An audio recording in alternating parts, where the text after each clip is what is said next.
കളൻകോട് MES കോളേജിലെ റാഗിംഗിൽ 5 വിദ്യാർത്ഥികൾ അറസ്റ്റിൽ. പ്രതികളുടെ മുൻകൂർ ജാമ്യാപേക്ഷ കോഴിക്കോട് ജില്ലാ കോടതി തള്ളിയിരുന്നു. രാഹുൽ ശ്രീഷാണ് വിവരങ്ങളുമായി ചേരുന്നത്. രാഹുൽ, എങ്ങനെയാണ് ഈ വാർത്തയുടെ കൂടുതൽ വിശദാംശങ്ങൾ?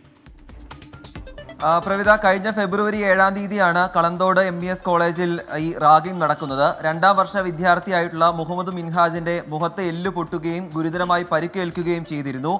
ഇതിന് പിന്നാലെയാണ് മിൻഹാജിന്റെ കുടുംബം പോലീസിൽ പരാതി നൽകിയത്. എന്നാൽ കുന്നമംഗലം പോലീസ് അന്വേഷണം നടത്തിയെങ്കിലും പ്രതികളെ അറസ്റ്റ് ചെയ്യാൻ സാധിച്ചിരുന്നില്ല. 5 പ്രതികളും ഒളിവിലായിരുന്നു എന്നാണ് പോലീസ് നൽകിയ വിശദീകരണം. അതിനിടയിലാണ് പ്രവിത സൂചിപ്പിച്ച പോലെ തന്നെ 5 പ്രതികളും ജില്ലാ കോടതിയെ സമീപിക്കുകയും മുൻകൂർ ജാമ്യാപേക്ഷ സമർപ്പിക്കുകയും ചെയ്തത്. ഈ ജാമ്യാപേക്ഷ കൂടി തള്ളിയ സാഹചര്യത്തിലാണ് ഇന്ന് 5 പേരും കുന്നമംഗലം പോലീസിലെത്തി കീഴടങ്ങുന്ന ഒരു സാഹചര്യം ഉണ്ടായത്. MES കോളേജിലെ സീനിയർ വിദ്യാർത്ഥികളായിട്ടുള്ള അർഷാദ്, ദിൽഷാദ്, നസ്രു, റഹീസ്, മുഹമ്മദ് റംഷാദ് എന്നിവരുടെ അറസ്റ്റാണ് രേഖപ്പെടുത്തിയിട്ടുള്ളത്. ഇപ്പോൾ പോലീസ് സ്റ്റേഷനിൽ നടപടികൾ പുരോഗമിക്കുകയാണ്. അതിനുശേഷം കോടതിയിൽ ഹാജരാക്കും. ഈ അറസ്റ്റ് വൈകുന്നതിനെതിരെ ഈ വിദ്യാർത്ഥിയുടെ കുടുംബം മുതിർന്ന ഉദ്യോഗസ്ഥർക്ക് ഉൾപ്പെടെ പരാതിയും നൽകിയിരുന്നു. പ്രവിത.